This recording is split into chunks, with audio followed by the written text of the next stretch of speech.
You see, the Quraysh are the custodians of Allah's house.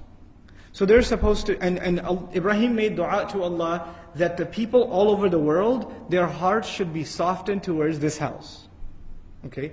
That the people's hearts should have this affinity towards Allah's house. And all believers know that they have that softness towards Allah's house. And if you've never been there, your heart desires to go there. You want to go to Hajj, you want to see Allah's house. But the people who are custodians of it should have the softest hearts. They should have the softest hearts. But the thing that makes your heart hard is worldly occupation.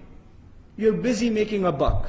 You're busy trying to provide for your family, things like that. So you're so busy in dunya, you don't have time for worshipping Allah, and your hearts become hard. So Allah makes their life so easy, they don't have to do anything that the other tribes have to do. The other tribes barely survive. So if these people were a starving nation, then they would only be worried about food and protecting themselves, and they wouldn't have any time to worship Allah properly. So Allah got rid of their other concerns and gave them economic prosperity, so their minds would not be occupied with that stuff. Now they can concentrate on worshipping Allah. You know, there are two kinds of people that have that amass good wealth. People that have made good money and have good salary. You can do two things. Either if you have good salary, you can become even more engrossed in dunya. You have good money and you say, might as well go all out. Party, make my entire life a big party, right? And you're constantly looking to add more luxuries in your life and make more money out of the money you already have. Or you could say, man, I'm doing well.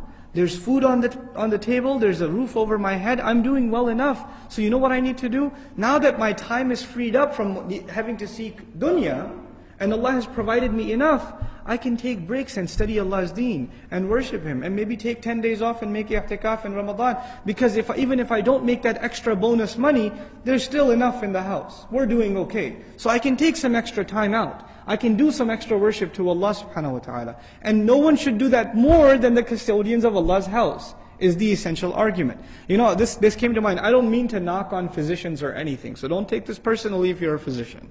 But I have a physician who's a friend who works part-time.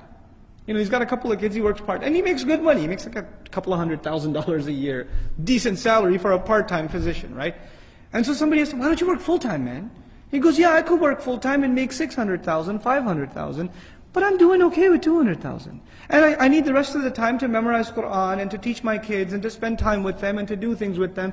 So why should I, what am I going to make this money for?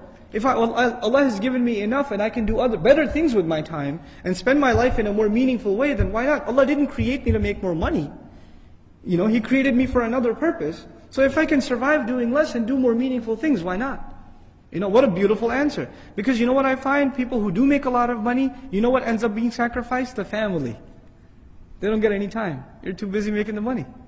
You're too busy going out and, doing the overtime, and then sacrificing the vacation, and by the time you come home, the kids are already asleep. But before you leave for work, they haven't even woken up and you're gone, so you don't see them. And you see them on weekends, but you're too tired because you've been working all week, so you don't get to play anything with them. Whenever they come to spend time with you, you say, go to your room. Didn't I buy you enough toys already with all that money I made? So go, you spend time with those toys, right? And these kids are completely distanced from you. They don't have anything to do with you except your money.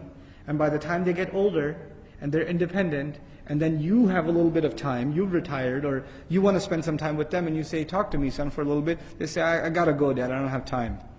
What you did to them when they were little, they're doing to you when they get older, and you're shocked. And then you come to the Imam of the Masjid, brother, my son doesn't talk to me. I don't know what to do. My daughter doesn't even look at me. Every time I try to talk to them, they say, I'm on the phone, I'm busy, I can't talk right now. Well, you bought him the phone. And you bought him the unlimited plan too, right? So who are you blaming, right?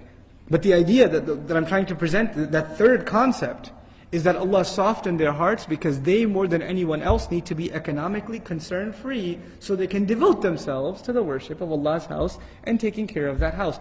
That is why Allah gave them all of these luxuries. SubhanAllah. What an amazing concept.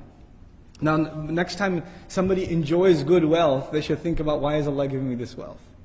And how am I using it? What am I doing with it? SubhanAllah.